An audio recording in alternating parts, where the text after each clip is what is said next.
નમો લોહે સૌહરિહંતાનમ નમો લોહે સૌદાનમ નમો લોહે સૌઆયર્યાન નમો લોહે સૌજાયાનમ નમો લોહે સૌત્રિકાવતી સાવનમ ઓમકારમિંદુ સંયુક્ત નિત્યમ ધ્યાયંતિ યોગિન કામદમોક્ષનો છે ઓંકારાય નમો નમઃ મંગલમ ભગવાન મંગલમ કુટુંબોની મંગલમ કુંકુંડારીઓ જૈન્દ્રમો સુમંગલમ નમઃ સમય સાધાય સ્વાનુભૂત્યા ચકાસ્તે ચિત્તવાય ભવાય સર્વમાં વિભાવ નિર્ધની દાતા. ભગવાન કુંકુંડાચાર્ય રચિત નિયમસાર તથા મુનિવર પદ્મપ્રભુ મલધારી દેવ રચિત તાત્પર્ય વૃત્તિ ટીકા એનો સ્વાધ્યાય ચાલે છે. નિયમસારના સ્વાધ્યાયમાં આપણે ગાથા 11 અને 12 પછીથી કળશ 18 અને 19 કર્યા છે. 5 કળશ છે, એમાંથી 2 કળશ કર્યા. હવે આજે આગળ કળશ લઈએ છીએ. સ્વસ્થ સમસ્ત રાગ વિલયાન મોહસ્ય નિર્મૂલ નાદ દ્વેષાંબઃ પરિપૂર્ણ માનક્ષ ઘટ પ્રવધંશ સ્નાત પાવનમ જ્ઞાન જ્યોતિર અનુત્તમ નિરુપદી પ્રવ્યક્તિ નિત્ય ઉદયત ભેદ જ્ઞાનમ હિજ ફલમિંદમ વંદ્યમ જગન્ન મંગલમ. 20મો શ્લોક, 20મો કળશ. એના અર્થમાં અહીંયા કહે છે કે મોહને નિર્મૂળ કરવાથી પ્રશસ્ત અપ્રશસ્ત સમસ્ત રાગનો વિલય કરવાથી, મૂળ ગાથામાં કહ્યું ને સ્વસ્થ અસ્વસ્થ સમસ્ત રાગ વિલય, એટલે પ્રશસ્ત અપ્રશસ્ત સમસ્ત રાગનો વિલય કરવાથી.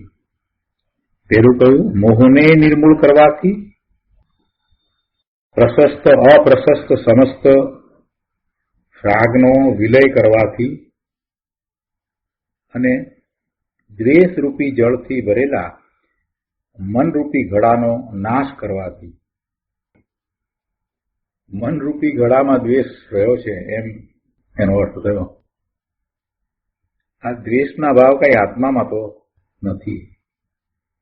એ છે કે દ્વેષરૂપી જળથી ભરેલા મનરૂપી ઘડાનો નાશ કરવાથી. આગળ કહે છે પવિત્ર અનુત્તમ નિરુપદી અને નિત્ય ઉદિત એટલે સદા પ્રકાશમાન એવી જ્ઞાન જ્યોતિ પ્રગટ થાય છે. વેદ જ્ઞાન રૂપી વૃક્ષનું આ સત્ફળ વંદ્ય છે, જગતને મંગળરૂપ છે. ઘણી વાત આવી, એક સાથે ઘણી વાત આવી.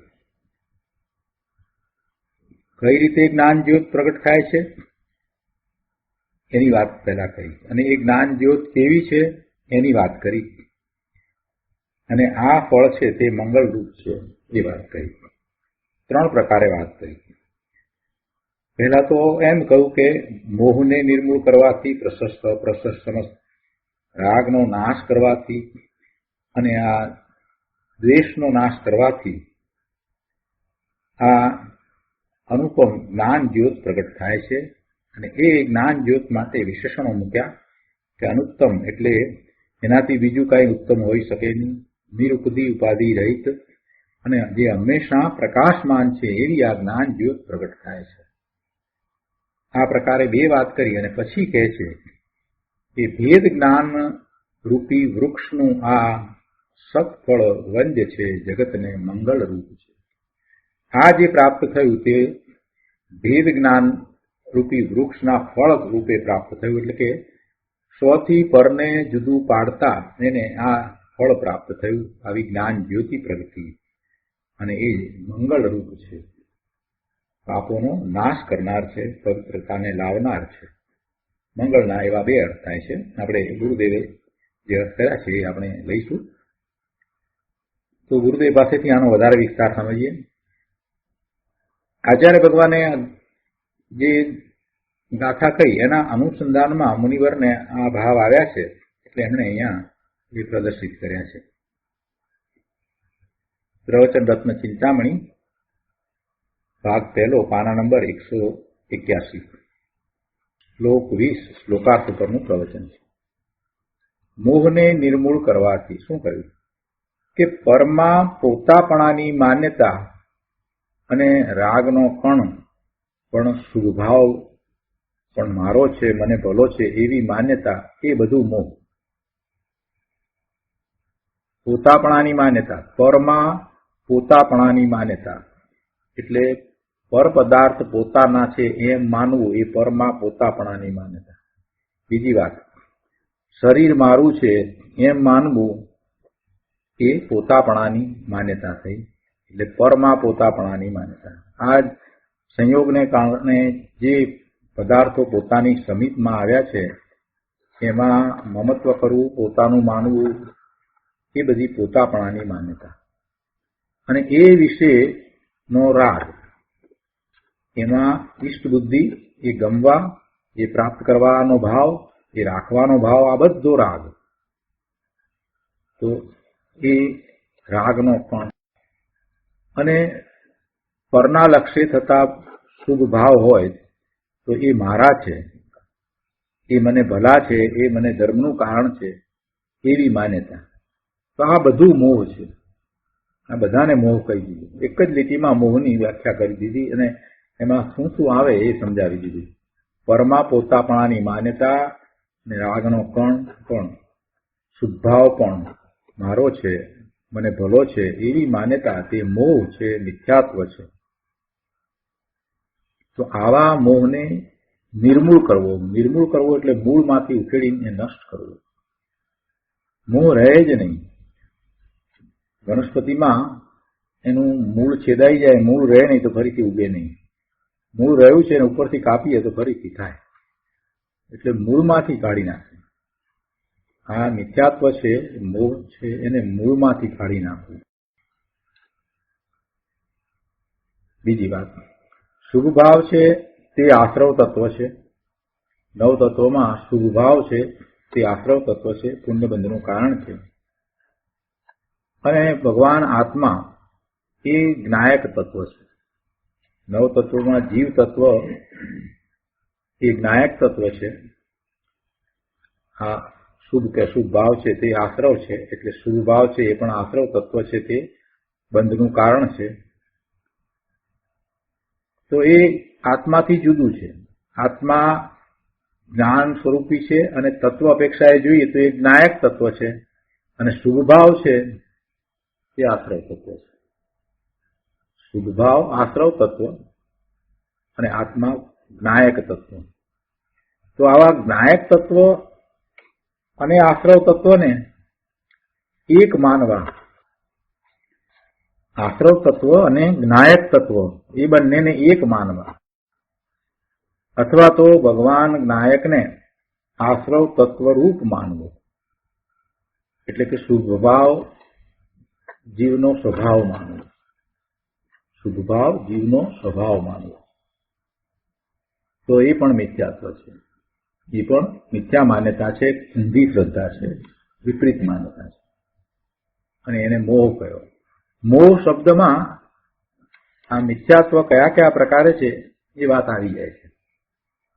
તો એવા મોહનો નાશ કરવો, મૂળમાંથી નાશ કરવો. આ તો એક ઉદાહરણ આપીને સમજાવ્યું, પણ એ રીતે બધા માટે સમજી રહ્યું કે જીવ તત્વને બંધ સહિત માનવું એ પણ મિથ્યાત્વ છે. જીવને કર્મબંધ હોય જ અને કર્મ જીવને નડે છે એમ માનવું એ પણ મિથ્યાત્વ છે. કેમ કે કર્મ છે એ તો કર્મણ રજકણોનો સમૂહ છે, એટલે એ તો પૂતગળ છે. એ પૂતગળ પરમાણુઓ છે, એનો સમૂહ છે, અને એને જીવ સાથે માનવું અથવા તો એ જીવને કંઈક કરે એમ માનવું એ પણ મિથ્યાત્વ. જો નવે તત્વનો એ રીતે વિચાર કરીએ તો ત્યાં જીવ તત્વ શુદ્ધ છે, પૂર્ણપણે શુદ્ધ છે, જેને બંધ પણ નથી અને જેને મોક્ષ પણ નથી, જેને આશ્રવ પણ નથી, જેને સંવર પણ નથી, નિજરા પણ નથી, એવું એ પરમ શુદ્ધ તત્વ છે. એ વાત ફલિત થાય છે, એ વાત એમાંથી નીકળે છે. તો નવે તત્વને નવ રાખવા હોય, એકબીજામાં ભેળવી ન દેવા હોય, તો પછી આ જ રીત છે કે જીવ તત્વને શુદ્ધ જ રાખવું પડે. ત્યાં જીવ તત્વને શુદ્ધ માનીએ, પર્યાય વિનાનું માનીએ, તો જ એ નવ નવ રહી શકશે. પણ જો એમાં બંધને કે આશ્રવને ભેળવી દઈશું તો એ નવ રહેશે પણ નહીં.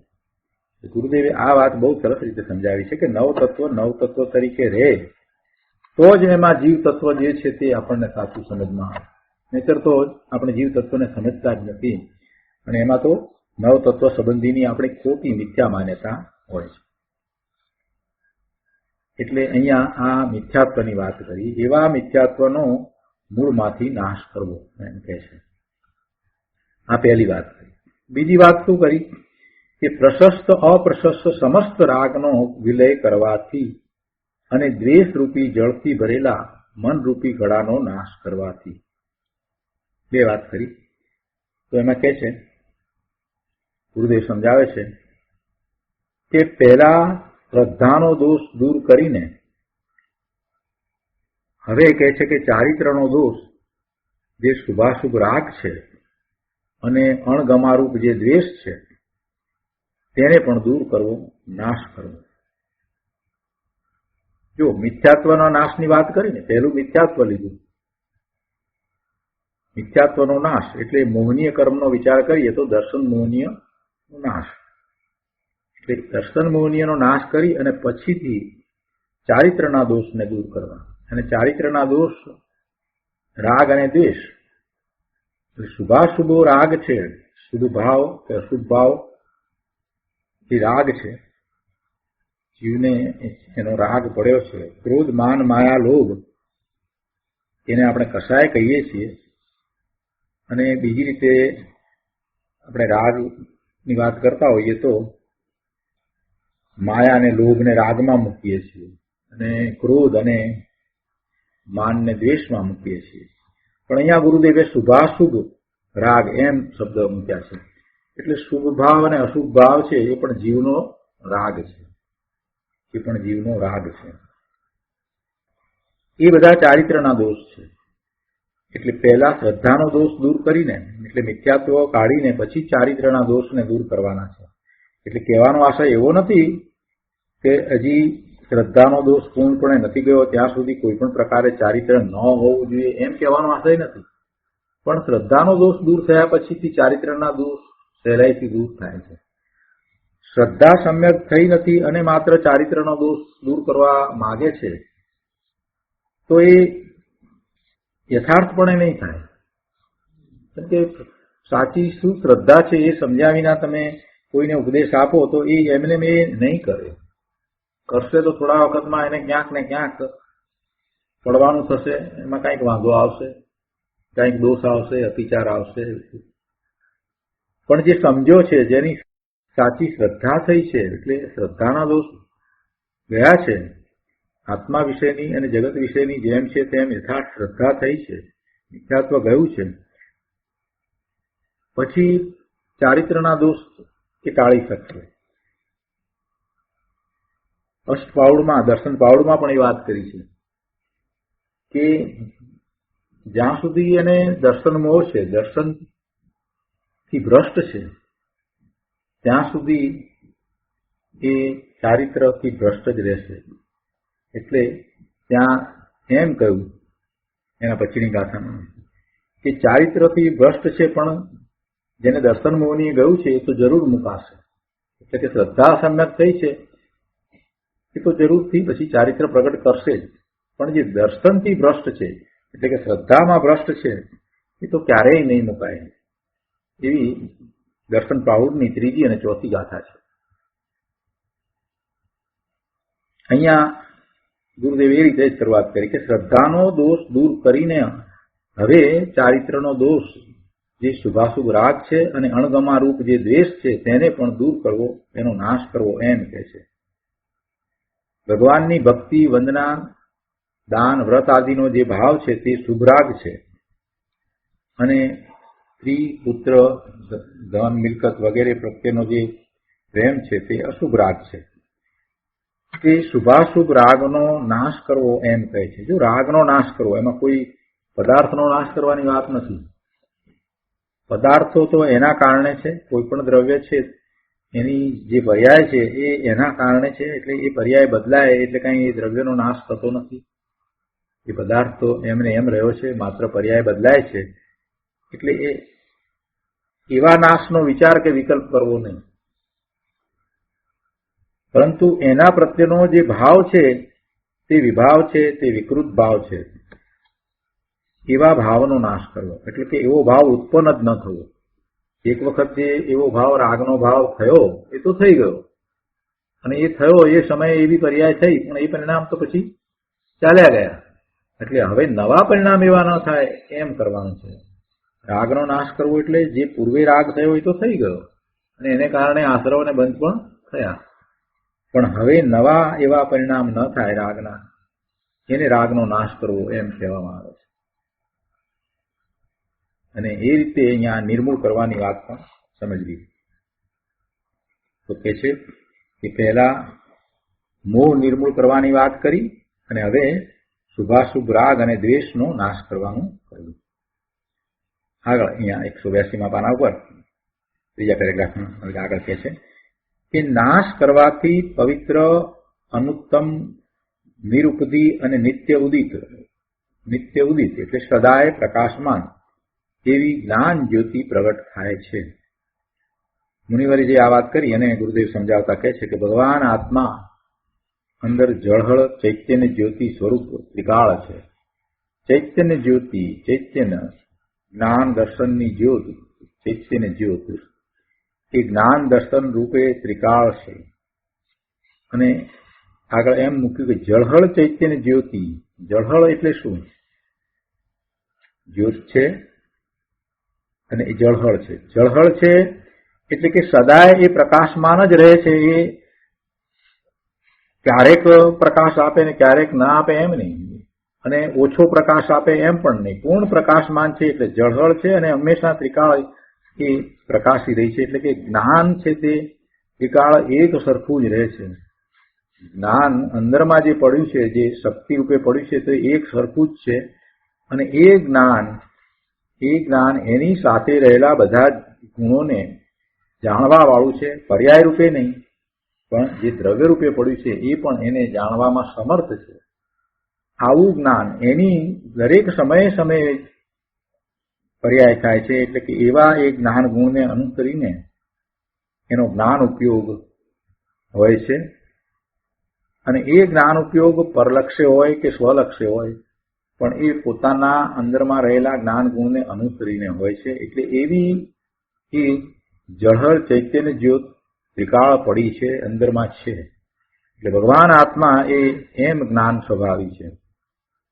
તો કહે છે કે ભગવાન આત્મા અંદર જળહળ ચૈતન્ય જ્યોતિ સ્વરૂપ ત્રિકાળ છે. તો મોહને છોડી, શુભાશુભ ભાવને તોડી, અને દ્વેષના જળથી ભરેલા મનરૂપી ઘડાને ફોડી આત્માના અનુભવમાં લીન રહેવાથી તે પવિત્ર, નિરુપદી અર્થાત સર્વ પરિગ્રહની ઉપાધિથી રહિત, નિરુપદી એટલે સર્વ પરિગ્રહની ઉપાધિથી રહિત, અને ઉત્તમ કે જેનાથી કાંઈ ઉત્તમ નથી એવી અનુત્તમ અથવા તો સર્વશ્રેષ્ઠ, સર્વોત્તમ અને નિત્ય પ્રકાશમાન એવી જ્ઞાન જ્યોતિ પ્રગટ થાય છે. એટલે કે પર્યાયમાં પ્રાપ્ત થાય છે. મિથ્યાત્વ અને રાગ દ્વેષનો નાશ થવાથી અંદર પરમ પવિત્ર, નિત્ય પ્રકાશમાન ચૈતન્ય જ્યોતિ જે રહી છે તે પ્રગટ થાય છે. પર્યાયમાં પ્રાપ્ત થાય છે. પ્રાપ્ત છે તેની પર્યાયમાં પ્રાપ્તિ છે. આત્માની પરમ પવિત્ર પૂર્ણ દશાની ઉત્પત્તિ થાય છે. મોહ, રાગ, દ્વેષનો વ્યય થતા અંદર પૂર્ણ જ્ઞાન કહેતા કેવળ જ્ઞાન, પૂર્ણ જ્ઞાનની એટલે કેવળ જ્ઞાનની દશા પ્રાપ્ત થાય છે.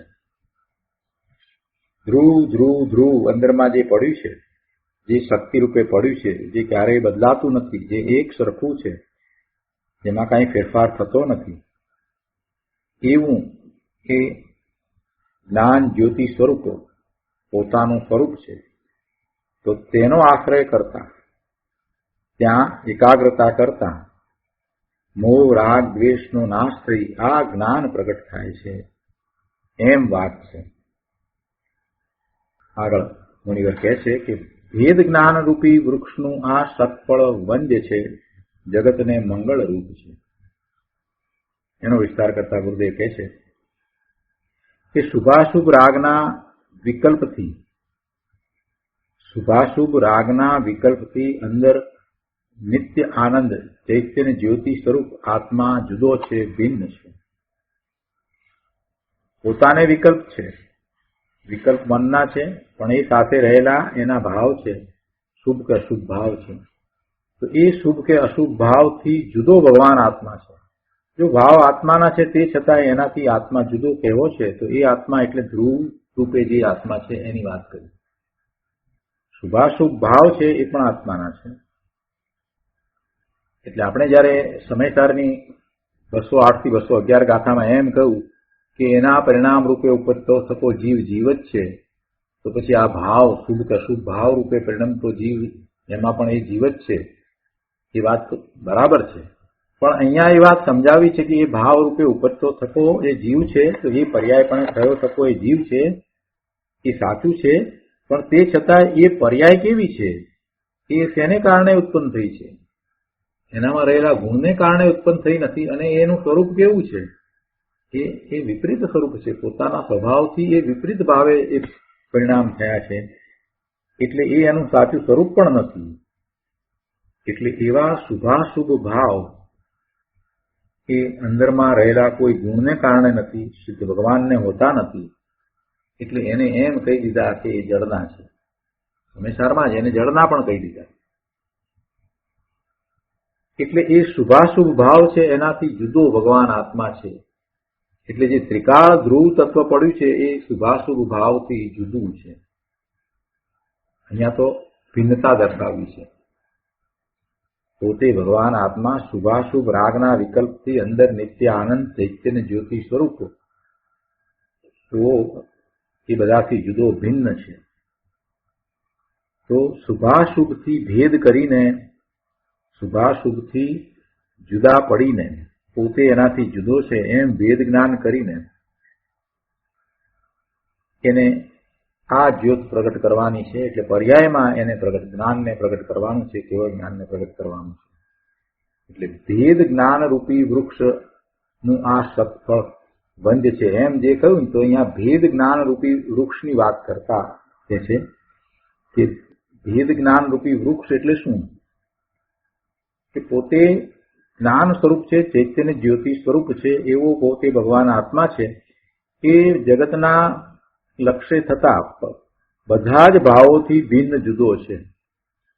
જો બીજા દ્રવ્યોથી જુદો છે એ તો વાત બરાબર છે, એને પકડાયેલી જ છે કે આ જે કંઈ જળ પદાર્થો છે એનાથી તો એ જુદો છે, શરીરથી જુદો છે, એ તો છે જ. એમાં કાંઈ બહુ મોટી વાત નથી, એ તો એને સમજાઈ જાય છે. પણ ભૂલ ક્યાં કરે છે? ભૂલ પરને લક્ષ્ય થતા પોતાના જ ભાવ, શુભ કે અશુભ ભાવ, એનાથી એ પોતે જુદો નથી પડતો. એટલે જે રાગ છે એનાથી એ જુદો છે, એનાથી ભેદ જ્ઞાન કરવાનું છે. જો પર પદાર્થથી પોતે જુદો છે એ તો સ્થૂળપણે ભેદ જ્ઞાન થયું. આ શરીર છે એ પણ જળ છે, એ પૂતગળોનો સમૂહ છે, પૂતગળનો સ્કંદ છે, એનાથી એ જુદો છે, એ વેદ જ્ઞાન પણ સ્થૂળ કહેવાય. પણ વેદ જ્ઞાન કોનાથી કરવાનું છે? કે સમયે સમયે પરનું લક્ષ કરતા થતા શુભ કે અશુભ ભાવ એનાથી પણ એ જુદો છે. એટલે એ એટલે કોણ? એ એટલે પોતે જે પૂર્ણ શુદ્ધ સ્વરૂપ સિદ્ધ સમાન જે આત્મા છે તે, એની વાત છે. એ જુદો છે, એ જુદો છે. અને આ ભેદ જ્ઞાન એને કરવાનું છે. શું કહ્યું છે અહીંયા? શુભાશુભ રાગના વિકલ્પથી અંદર નિત્ય આનંદ ચૈતન્ય જ્યોતિ સ્વરૂપ આત્મા ભિન્ન છે. પોતે જ્ઞાન સ્વાભાવિક જ્ઞાન કરે છે, બીજું કાંઈ કરતો નથી, અને એ સિવાય જે કાંઈ બીજું છે એ બધું એનાથી જુદું છે, એ તો સમજાયું. પણ મુખ્ય શું છે તો કે એને સ્વમાંથી ચ્યુત થયો છે અને બહારમાં આવ્યો છે, તો જે ભાવ ચાલી રહ્યા છે તે શુભ અથવા અશુભ એમ બે પ્રકારે જ હોય છે. તો એવા ભાવથી પોતે જુદો છે એમ ભેદ જ્ઞાન કરવાનું. અને એ ભાવને તો રાગ કયા, એટલે રાગથી આત્મા જુદો. કોનાથી જુદો? રાગથી જુદો. આ સૂક્ષ્મ ભેદ જ્ઞાન એને કરવાનું છે. જ્યારે આ વાત ગુરુદેવે કરી અને સુગાણીજીએ સોનગઢમાં પ્રવચનમાં આ વાત સાંભળી, ગુરુદેવના પ્રવચનમાં આ વાત સાંભળી, તો એમને લાગી ગયું ઓહો, રાગથી જુદો આત્મા, બસ. અને એના ઉપર ખૂબ ચિંતન મનન મંથન ચાલ્યું, આખી રાત બેસી રહ્યા અને સમ્યક દર્શન પ્રગટ કર્યું. રાગથી જુદો આ દરેક સમયે પરમનું લક્ષ્ય કરતા થતો જે ભાવ, શુભ કે અશુભ ભાવ, અનાદિનો આ તો ચાલ્યો આવે છે. શુભ અશુભ શુભ અશુભ શુભ અશુભ તો થયા જ કરે છે. શુભ શુભ શુભ અશુભ અશુભ અશુભ અશુભ શુભ અશુભ શુભ અશુભ. કોઈક વખત શુભ વધારે છે, કોઈક વખત અશુભ વધારે છે, બસ. એ સિવાય બીજું શું છે? આત્મામાં તો આ જીવ ગયો નથી, એટલે એ તો એ ભાવે જ રહ્યો છે. તો જુદા તો કોનાથી પડવાનું છે? એના ભાવથી જુદા પડવાનું છે. બાકી બધું તો જુદું પડેલું જ છે ભાઈ. બીજું બધું તો જુદું જ પડ્યું છે. એ કોની સાથે જીવી રહ્યો છે? અનંતકાળથી એ કોની સાથે રહ્યો છે? એ એના ભાવની સાથે રહ્યો છે. એના ભાવથી એ ક્યારે જુદો પડ્યો? એના ભાવથી એ ક્યારેય જુદો પડ્યો જ નથી. તો જે વસ્તુ સાથે એ હંમેશા રહ્યો છે, જે વસ્તુ સાથે એટલે કે જે ભાવ છે એની સાથે જે એ હંમેશા રહ્યો છે, તો એના સંબંધી એને વિચાર કરવાનો છે કે એમાંનો કયો ભાવ એનો છે અને કયો ભાવ એનો નથી. જીવને ભાવ તો બધી જ અવસ્થાને વિશે હોય છે. એકેન્દ્રીયમાં હોય તો પણ જીવને ભાવ છે. વિકલ્પની વાત જવા દઈએ, મનની વાત જવા દઈએ. મનને કારણે વિકલ્પ હોય, સ્મૃતિને કારણે મન છે તો સ્મૃતિ પણ છે, એને કારણે વિકલ્પ છે, ઇન્દ્રિયોને કારણે વિકલ્પ છે. એ બધી વાત જવા દઈએ, એ ઇન્દ્રિયો અને મનની વાત જવા દઈએ. એ નથી તો પણ જીવને ભાવ તો હોય છે. એકેન્દ્રિયને મન નથી, એકેન્દ્રિયને માત્ર એક જ ઇન્દ્રિય છે, તે છતાં એને ભાવ તો છે જ. અને એ પણ શુભ કે અશુભ ભાવે જ થાય છે. મુખ્યત્વે અશુભ ભાવે જ થાય છે, દ્વેષના ભાવે જ થાય છે. તો ભાવ સાથે કયો જીવ નથી? ભાવ સાથે દરેક જીવ છે. એટલે એને સૂક્ષ્મતાથી એ જ વિચાર કરવાનો છે કે પોતાને કેવા ભાવ છે. સ્વ તરફ વળ્યો નથી, પોતે સ્વભાવ ભાવે થયો નથી, તો એ વિભાવ ભાવે જ છે. અનાદિનો વિભાવ ભાવે છે, શુભાશુભ ભાવે જ છે. અને એ શુભાશુભ ભાવથી પોતે જુદો છે. આવું ભેદ જ્ઞાન કરવાનું છે. જો આજે ભેદ જ્ઞાનનો વિષય આવ્યો છે એટલે આ વાત ગુરુદેવે જે કરી છે એ આપણે કરી રહ્યા છીએ. અહીંયા ભેદ જ્ઞાનની વાત કરી અને મુનિવરે પણ એમ જ કહ્યું કે ભેદ જ્ઞાન રૂપી વૃક્ષનું આ ફળ છે, સત્ફળ છે. ભેદ જ્ઞાનના ફળ રૂપે જ પોતાના સ્વરૂપની પ્રાપ્તિ થાય છે. આ ભેદ જ્ઞાન કરીને એને આગળ ચાલવાનું છે. આ વિભાવ ભાવ, શુભ કે અશુભ ભાવથી હું જુદો છું. એટલે પછી હવે એ ક્યાં જશે? બહારમાં આવતા શુભ અને અશુભ ભાવ છે, તો એ હવે શુભ અશુભ ભાવથી જો જુદો પડે છે તો પછી એને બહારમાં આવવાનું કારણ રહેતું નથી. એટલે અંતર તરફ વળે છે. બહારથી અંદર તરફ વળે છે. બહારમાં અને બહારમાં હતો ત્યારે શુભ કે અશુભ ભાવમાં હતો, અને હવે એ નિર્ણય કરે છે કે આ શુભ કે અશુભ ભાવથી હું જુદો છું. તો હવે એને ક્યાં જવું? એ ક્યાં જાય? બહારમાં હવે એ ટકી નહીં શકે. શુભ કે અશુભ ભાવ થશે. જો એ શુભ કે અશુભ ભાવથી જુદો પડે છે, ભેદ જ્ઞાન કરે છે, તો હવે બહારમાં તો રહેવાનો પ્રશ્ન જ રહ્યો નહીં. એટલે અંતર તરફ જ વળે છે. આ ભેદ જ્ઞાન છે. અને આ ભેદ જ્ઞાન દ્વારા એ સ્વરૂપ તરફ વળતા એને સ્વરૂપનો અનુભવ થાય છે. ખૂબ શાંતિથી વિચારવું.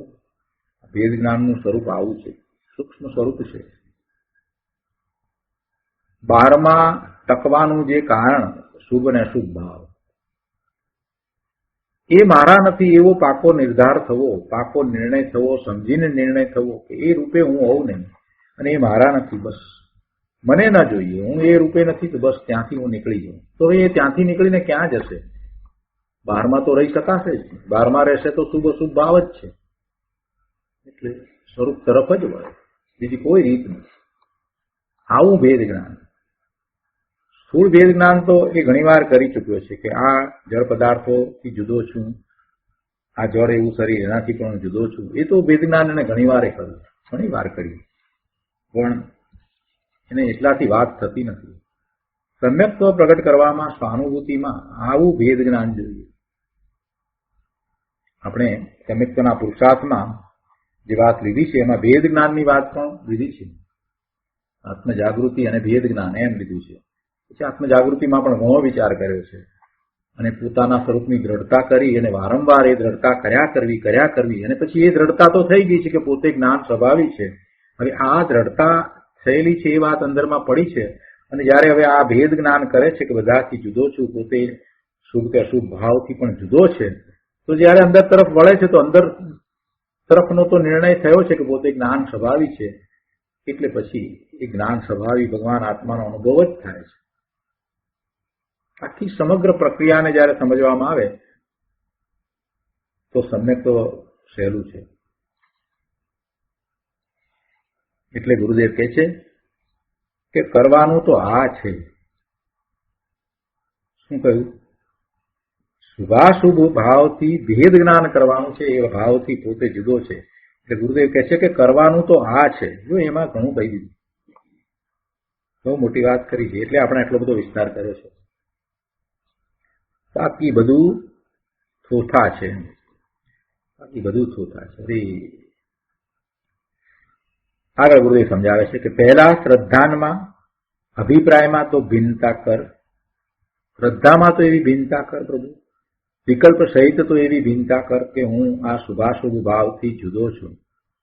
સમજણમાં તો લે કે હું ચૈતન્ય જ્યોતિ સ્વરૂપ આ બધા ભાવો, શુભાશુભ ભાવોથી જુદો છું, ભિન્ન છું. અરે એણે અનાદિથી એ વાતને લક્ષમાં જ લીધી નથી. અનાદિથી એણે તો મમતાનું વૃક્ષ વાવ્યું છે, મમતા રૂપી વૃક્ષ વાવ્યું છે, જ્યાં એને ત્યાં મમત્વ કર્યું છે. એને પર પદાર્થો તરફ મમત્વ કર્યું છે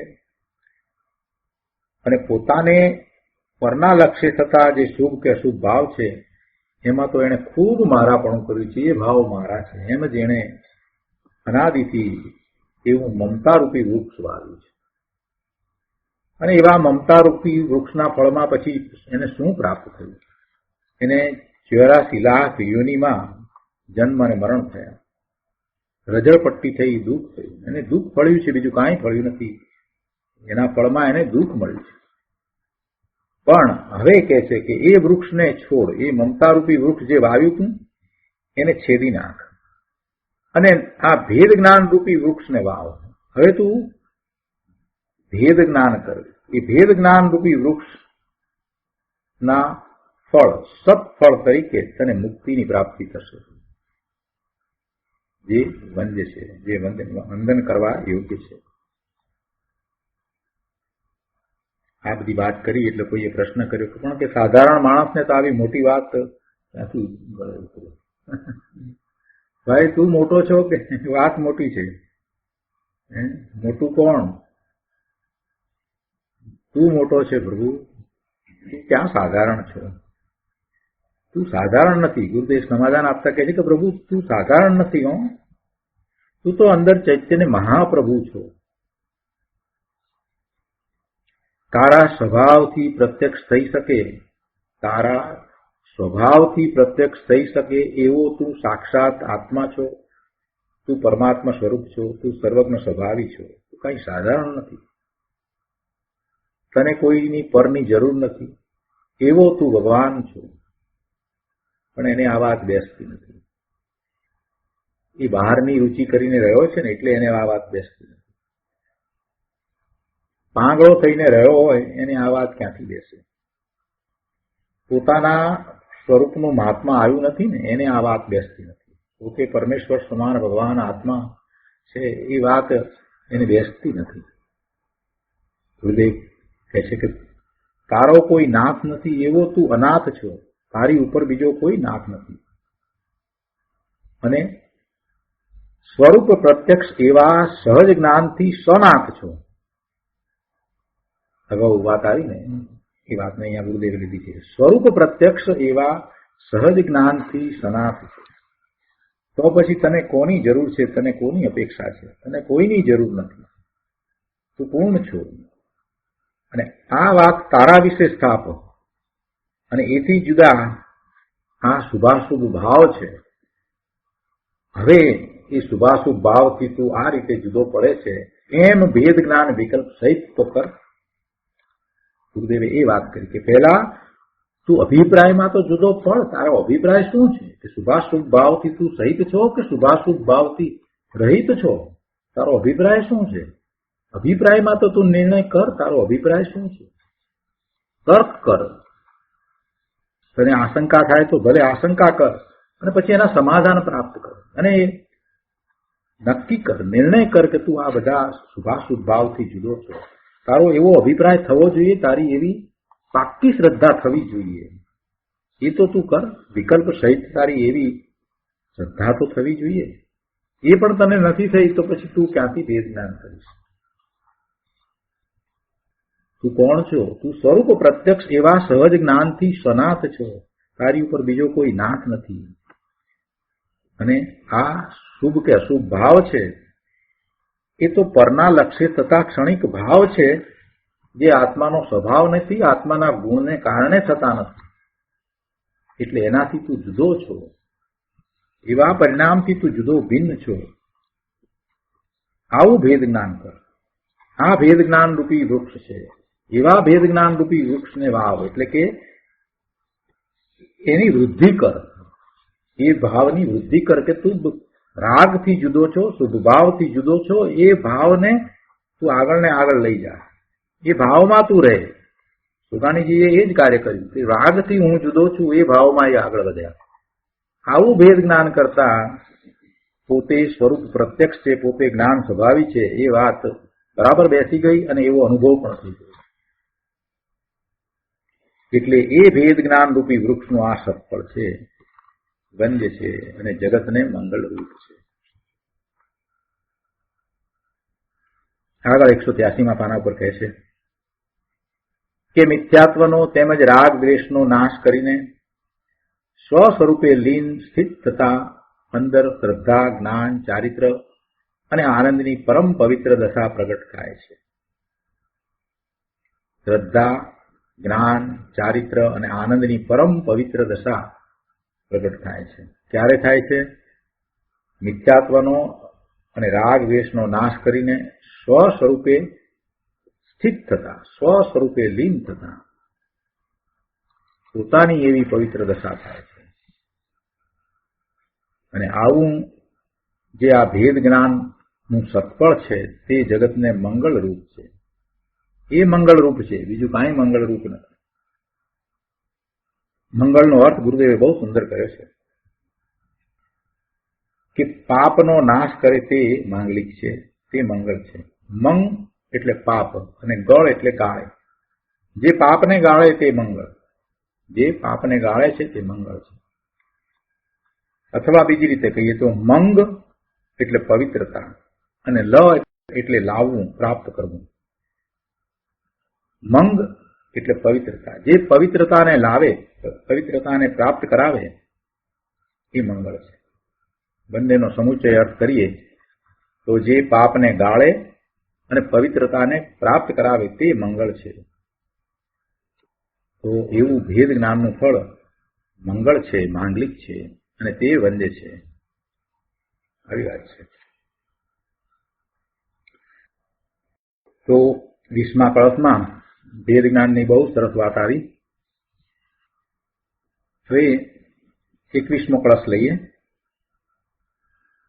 મોક્ષે મોક્ષે જયતિ સહજ જ્ઞાનમાનંદ સ્થાનમ નિર્વાધમ સ્ફુટિત સહજ અવસ્થંત અંતર્મુખમ ચ લીનમ સ્વસ્મિન્ન સહજ વિલસ ચિત ચમત્કાર માત્રે સ્વસ્ય જ્યોતિ પ્રતિહત તુમોત્પત્તિ નિત્યાભિરામમ.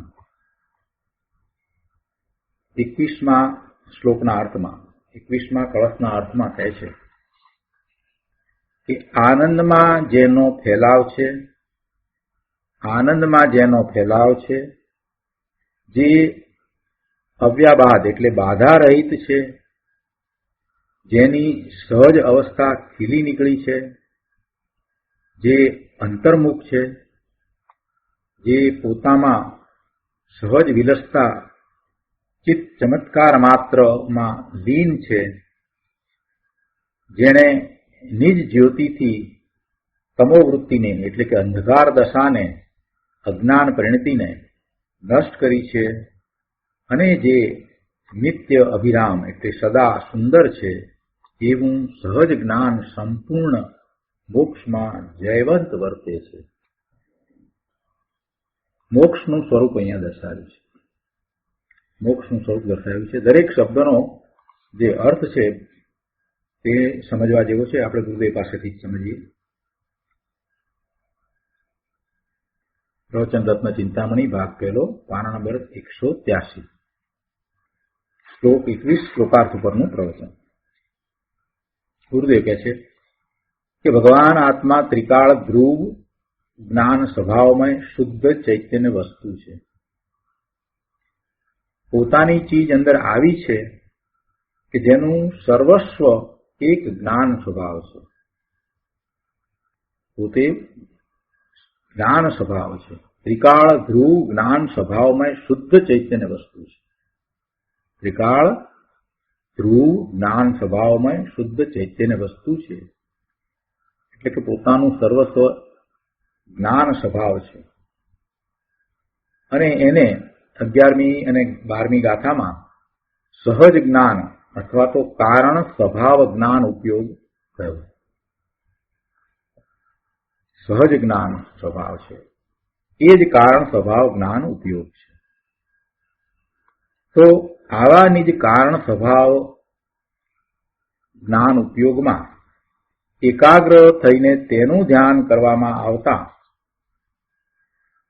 અર્થાત તેને ધ્યેય બનાવતા શુદ્ધ સમ્યક દર્શન જ્ઞાન ચારિત્ર રૂપ મોક્ષ માર્ગ પ્રગટ થાય છે અને તેના ફળમાં મોક્ષ થાય છે. એકાગ્રતા કરે છે તો પહેલા સમ્યક્તના પરિણામ થાય છે એ મોક્ષ માર્ગ છે, અને વિશેષ ઉગ્રતાપૂર્વક પુરુષાર્થ કરે છે અને ત્યાં જ પછી સ્થિર થાય છે તો પછી પૂર્ણ દશા થાય છે એટલે મોક્ષ થાય છે. તો તે મોક્ષ કેવો છે એની અહીંયા વ્યાખ્યા કરી છે. આ 21મા શ્લોકમાં આ મોક્ષ કેવો છે એ સમજાવ્યું છે, એનું અહીંયા વર્ણન કર્યું છે.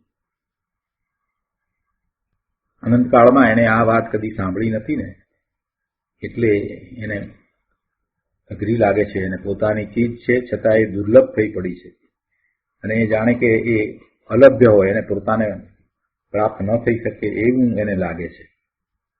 પણ પ્રભુ, આ તો તારી પોતાની ચીજ છે, તારા ઘરની વાત છે, એ કેમ ન બને? એટલે કે એવો મોક્ષ માર્ગ પણ થાય અને મોક્ષની પણ પ્રાપ્તિ થાય જ. એક સમયની દશાથી પણ ભિન્ન ત્રિકાળ જ્ઞાન મૂર્તિ પ્રભુ આત્માનું સર્વસ્વ જ્ઞાન સ્વભાવ છે. જુઓ, કેવળ જ્ઞાનની પર્યાય હોય તો પણ તે પર્યાય એક સમયની, અને એવી એક સમયની અનંત પર્યાય છે, એવી એક સમયની અનંત પર્યાય છે, તે છતાં પણ એ પર્યાય છે, પરિણામ છે, અને એ પરિણામનું કારણ જે છે એનો વિચાર કરો.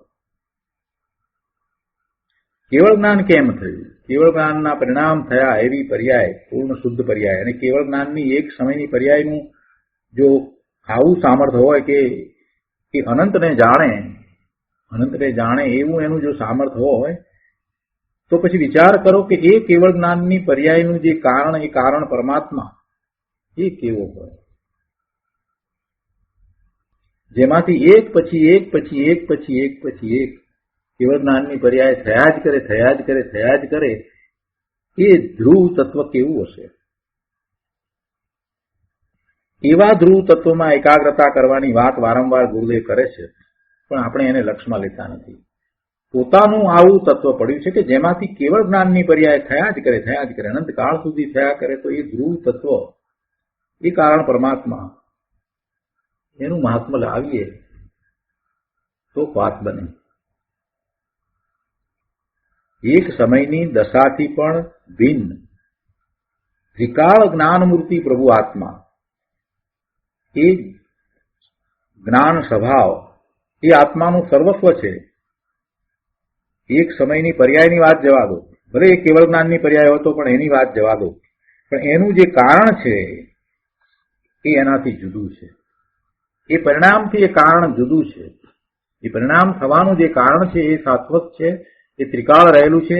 એ બધી પર્યાયને વિશે એ કારણ તો છે ને છે, હતું પહેલા પણ હતું અને ભવિષ્યકાળમાં હશે ને હશે છે. એવું એ પોતાનું સ્વરૂપ છે. ત્રિકાળ જ્ઞાન મૂર્તિ પ્રભુ આત્માનું સર્વસ્વ જ્ઞાન સ્વભાવ છે.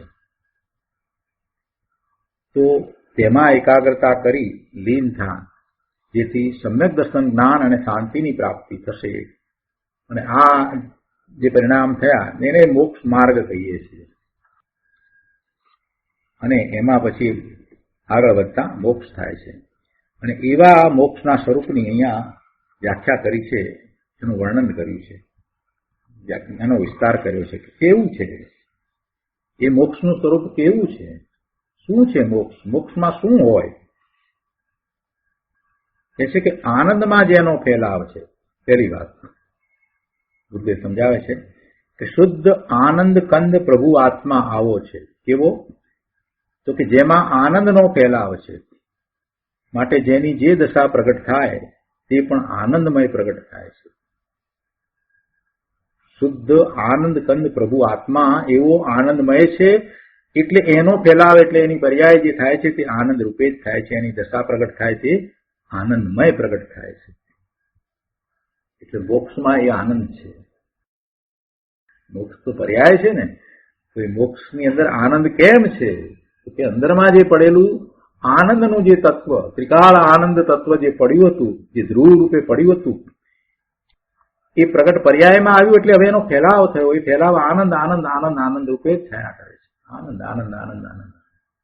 તો પૂછે કે મોક્ષમાં આનંદ ક્યાંથી આવ્યો? મોક્ષમાં આનંદ અંદરમાં પડેલું જે આનંદનું તત્વ જે છે એમાંથી આનંદ સતત વહી રહ્યો છે, વહી રહ્યો છે, વહી રહ્યો છે. એ આનંદનો ફેલાવ છે. પર્યાયમાં આનંદનો ફેલાવ છે.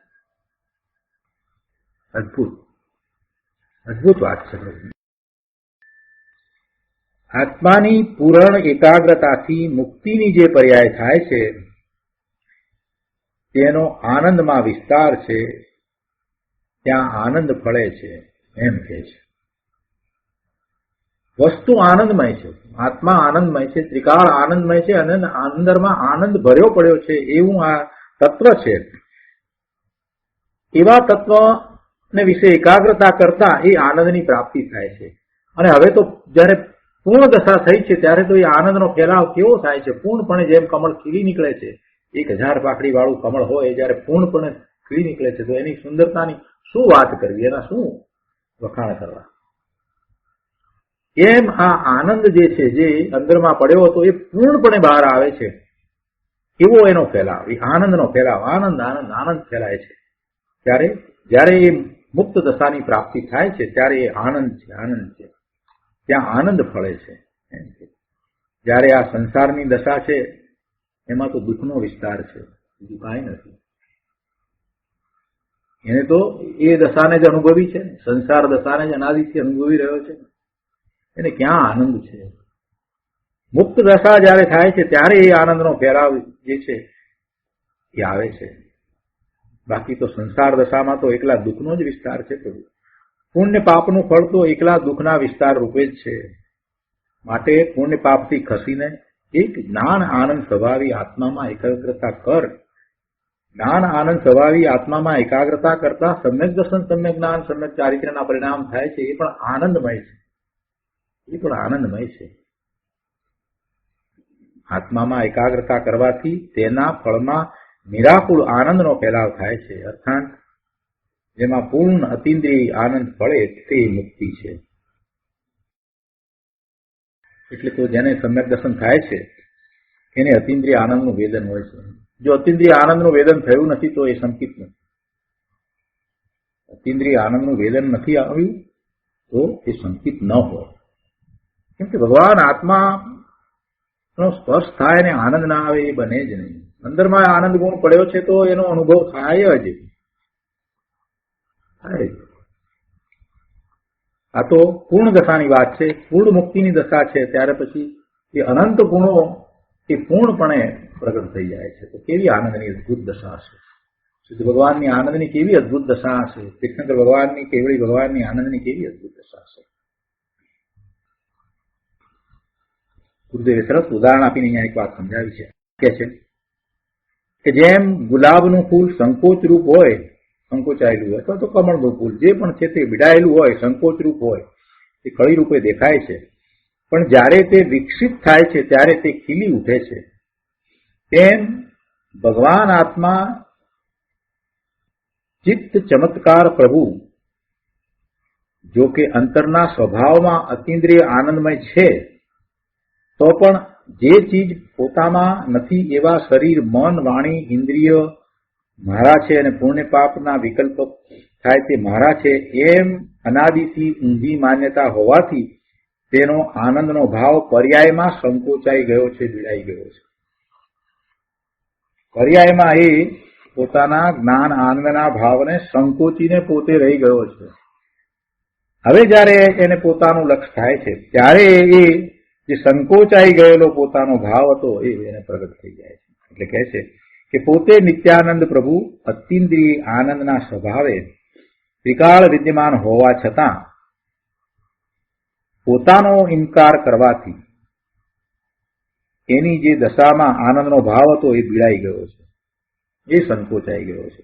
બીજાને કારણે નહીં, આ પોતાનો અતિન્દ્રિય આનંદ સ્વભાવ એ ત્રિકાળ વિદ્યમાન હોવા છતાં એને પોતે પોતાનો ઇનકાર કર્યો, એટલે કે પોતાના એવા સ્વભાવનો એને સ્વીકાર જ કર્યો નથી, પોતાનું મહાત્મ્ય લાવ્યું નથી અને માત્ર પુણ્ય પાપના વિકલ્પમાં એ રોકાઈ રહ્યો, એને પોતાના માન્યા અને શરીર, મન, વાણી, ઇન્દ્રિયોની ક્રિયાઓને પોતાની માની છે એમ એને પોતે જાતે પોતાના આનંદ સ્વભાવને સંકોચી નાખ્યો છે. પોતાના સ્વભાવનો એને ઇનકાર કરી અને એવી દશા કરી છે અને એમ એ અનાદિથી દુઃખરૂપ દશામાં રહ્યો છે. પણ અંદર પૂર્ણ આનંદનો નાથ ભગવાન આત્મા પોતે છે એમ જ્યારે ભાન થયું, પોતાના સ્વરૂપનું જ્યારે ભાન થયું, નિજ કારણ પરમાત્માને એને જાણ્યો અને પછી ત્યાં એકાગ્રતા કરી, અંતરમાં એકાગ્રતાને લીનતા કરી, તો એમ કરતા એ દ્વારા એને મુક્ત સ્વરૂપની પ્રાપ્તિ થઈ, એ સિદ્ધ પદને પામે છે. તો એમાં એને આ જે અંદરમાં જે પડેલો આનંદ હતો એ ખીલી ઉઠે છે, એ પૂર્ણપણે પ્રગટ થઈ જાય છે. ત્યારે એ દશામાં જે આનંદ, અતિન્દ્રિય આનંદ છે એનો ફેલાવ થાય છે અને ત્યારે આત્માની દશામાં જેવો અતિન્દ્રિય આનંદ અંદર સ્વભાવ રૂપે છે તેવો ખીલી પ્રગટ ફેલાવ રૂપ વિસ્તાર રૂપ થાય છે. ફેલાવ રૂપ થાય છે, વિસ્તાર રૂપ થાય છે, એટલે કે એ પર્યાયમાં પૂર્ણપણે પ્રગટ થાય છે. આવો મોક્ષ છે. અતિન્દ્રિય આનંદના ફેલાવથી ભરપૂર મોક્ષ છે. અતિન્દ્રિય આનંદના ફેલાવથી ભરપૂર મોક્ષ છે. બહુ સરસ વાત. બીજી વાત કરે છે કે જે અવ્યાબાદ એટલે બાધા રહિત છે, ભગવાન આત્માની મોક્ષ દશામાં જે પરમ આનંદ, અનંત આનંદનો ફેલાવ થયો છે તે ફેલાવ બાધા વિનાનો છે, બાધા રહિત છે, અવ્યાબાદ છે. આ સંસારમાં તો ક્ષણે ને ક્ષણે, પગલે પગલે, ડગલે ડગલે બાધા બાધા, વિઘ્ન વિઘ્ન જ છે, બીજું કાંઈ નથી. પુણ્ય પાપના ભાવો ઉત્પન્ન થાય તે જ મોટામાં મોટું વિઘ્ન છે. જગતમાં જો કાંઈ વિઘ્ન હોય તો એને જે ભાવ થાય છે, શુભાશુભ ભાવ થાય છે અને એમાં એ જોડાણ કરે છે, એ મોટામાં મોટું વિઘ્ન છે. અને એ વિઘ્ન ટાળવા માટે એ પોતે જ સમર્થ છે. એ વિઘ્નને બીજો કોઈ આવીને ટાળી શકે એમ નથી. શુભાશુભ ભાવમાં એ રાચી રહ્યો છે, પુણ્ય પાપના ભાવમાં એ રાચી રહ્યો છે, એ જ મોટું વિઘ્ન છે. શુભાશુભ ભાવો આત્માની શાંતિને બાધા કરનારા છે, શાંતિને હણનારા છે. જ્યારે ભગવાન આત્માની જે મુક્ત દશા છે એ મુક્ત દશામાં તો કોઈ વિઘ્ન નથી, કોઈ વિરોધ નથી. એ તો અવ્યાબાદ છે. અને એવી દશાને મોક્ષ કહીએ છીએ. અને એ મોક્ષની દશામાં આવો આનંદનો ફેલાવ હોય છે, અવ્યાબાદ આનંદનો ફેલાવ હોય છે. અવ્યાબાદ એટલે શું? અતિન્દ્રિય આનંદના સ્વભાવમાં કલ્લોલ કરતો આત્મા પર્યાયમાં પૂર્ણ ભાવથી ખીલી ઉઠ્યો, ત્યાં તેનો પૂર્ણ આનંદમાં ફેલાવ છે અને તે વિઘ્ન રહિત અવ્યાબાદ છે. એની પૂર્ણ એકાંત આનંદની દશામાં કોઈ બાધા નથી, કોઈ વિઘ્ન નથી, કોઈ અંતરાય નથી, કોઈ વિરોધ હોતો નથી. જ્યારે સંસારમાં તો પ્રતિપળ એની શાંતિમાં બાધા આવે છે, એકલું દુઃખ છે, બીજું કાંઈ નથી. અહીં સંસારમાં એકલું દુઃખ છે, એની સામે મોક્ષમાં પરમ આનંદ છે, પૂર્ણ આનંદ છે, એકલો આનંદ છે, એમ અહીંયા કહેવું છે. તો આજનો સ્વાધ્યાય આપણે અહીંયા સુધી રાખીએ છીએ. મોક્ષ દશાનો હજુ વધુ વિસ્તાર આપણે આવતા સ્વાધ્યાયમાં લઈશું. હવે સુખધામ બોલીએ. સુખધામ અનંત સુખ